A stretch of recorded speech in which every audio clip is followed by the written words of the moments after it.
استاد جان یا خواهرچم توی میکنن مثلا چی اسخولی اومدگن او دودگیان چی از طرفی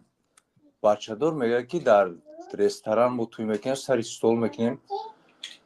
ما مقصد روش لگی نیستیم او در پورا دریا موزه چطور گفت که پورا دریا موزه موندیا ندامو سر استولی میکنیم مقصد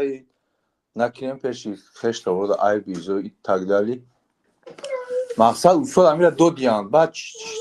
اوتا اوچا ما گفتیم که مثلا درست نیسته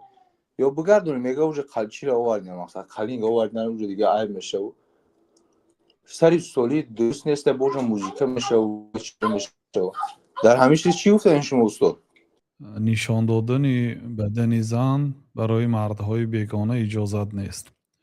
و این چونین عرق نوشانیدن به مردم، عرق تحفه کردن به مردم، در سری دسترخوان عرق نوشیدن و همراهی شخصانی که در سری دسترخوان عرق می نوشن هم نشست شدن منع است. یعنی شما میتونید رفته داماد در تنهایی واخورید و فهمانید که آخر زنی تو است، مردم میبیند چی در کار میخواد کارا به اسلوب خوب فهمانید امراتی به پدر و مادرتون، به پدر و مادری آنها همچون نماینده اینها. یعنی به قدر امکان توی از گناه دورتر اولین قدم های آیله هست بی گناه شروع کنن همین یکم روزی جمع همین دو نوجوان است یکمین روزی که به همدیگر یک جای میشن الکی در گناه یک جای نشوند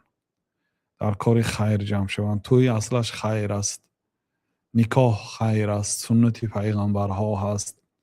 این عبادت است خدینه با گناه آمیخته نکنند الله تعالی برای شما برای اهل عائلتون برای کلی مسلمانان توفیقی پایبندی به شریعت را نصیب گرداند آمین یا رب العالمین